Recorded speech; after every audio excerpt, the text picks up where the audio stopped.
Another really important tool is worldview. So, when you want to understand why people are doing a certain thing, for example, when we watched the video of the initiation kut for a Korean shaman, there was a lot of really strange behavior. But it turns out that if we look at the ideas underlying the behavior, then the behavior doesn't seem quite so strange. For example, when we realize that in Korean causation of illness, that set of ideas says that, well, entities from the other world can cause illness, particularly the dead. And so we would expect then to see that in terms of restoring one to health, that relationship to the other world and to the dead is going to come into focus, and the the individuals involved are going to focus on that relationship to see if it's in balance or not. Which brings us, of course, to another concept about balance. And what we're going to learn in this class is that this concept of balance is very prevalent in almost all medical cultures.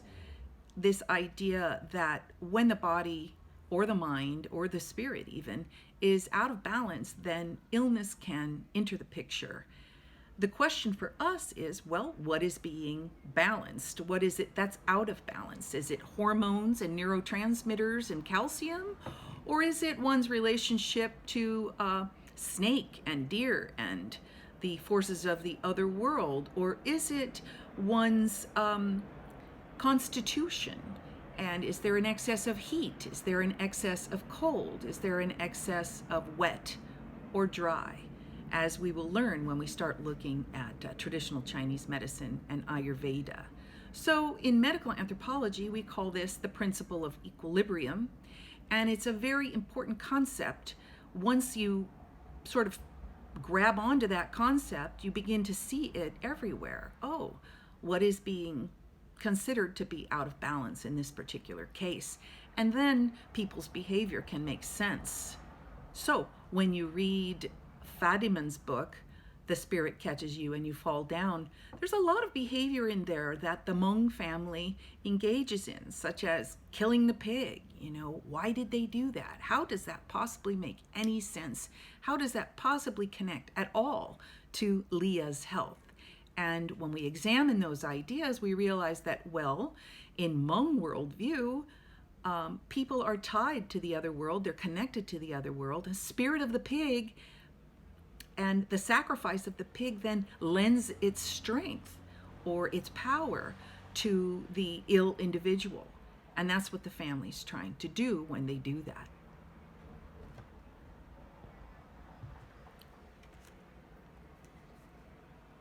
Oops, it's still going. So let me just keep going here.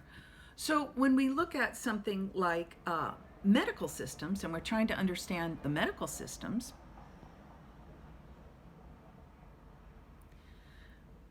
why is it dark?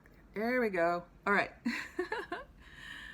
When we are looking at medical systems, then let's make sure that we're always understanding, okay, they're divided in terms of the worldview.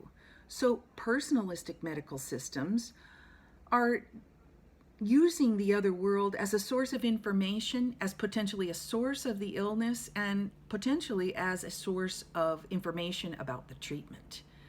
In naturalistic medical systems, which include not only our own clinical biomedicine, but also Ayurveda and traditional Chinese medicine and even Greek humoral pathology, in the naturalistic systems, the body is considered more impersonal. It has measurable physiological data that can be acquired, such as temperature or color of the skin, things that we can see. And so in naturalistic explanations for illness, it's very impersonal. It's not like somebody in the other world, some witch is trying to hex you or some ghost is going to try to make you ill. Instead, it is looking at the body as a biological organism and that there is some imbalance in the functioning of that biological organism. I also wanted to point out the question of Western medicine, and I'm hearing a lot of that as I read your forums. You know, the plural for forums is really fora, but I just don't use it because I realize people don't know what I'm talking about. But anyway, in the fora, I'm reading that word a lot. A lot of you are referring to Western medicine. So let's break that down just a little bit. You know, Western medicine, well, that could include Native American medicine or anybody who lives in the West. And so for our purposes in this class, the kind of medicine we're talking about when we're talking about Western medicine, we're going to refer to that as clinical medicine or biomedicine or clinical biomedicine.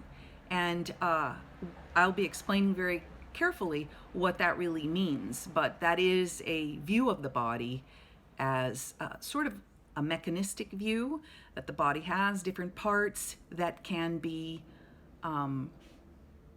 taken out and put back in and repaired, and sometimes removed and not put back in. It's a very different view of the body than we might find in other systems, even other systems that are naturalistic, such as traditional Chinese medicine and Ayurveda. And so when I'm saying naturalistic, I'm saying that the explanation for illness is not attributed to any forces in the other world. So even though when we get into traditional Chinese medicine and Ayurveda, which are our next topics, even though sometimes they're talking about things like energies, they are not resorting to explaining illness in terms of the other world, in terms of agents from the other world that can cause illness. In fact, it is a very naturalistic system. So I'm looking forward to this next module with you. We're going to be, the next two modules, as a matter of fact, focusing on Ayurveda, Greek humoral pathology, and traditional Chinese medicine. And there are less readings. I know that was a lot for you to absorb and digest. But now that you have a foundation for what we're talking about here in medical anthropology, we'll all be able to move forward together much more smoothly because we're all on the same page. All right, I hope everything's going well and that you are finding time to enjoy your summer, despite the fact that I know that so many of you are working so hard towards your degrees. And if you're young, no hurry. It's the journey, not the destination. Anyway, have a great day, and I'll see you later.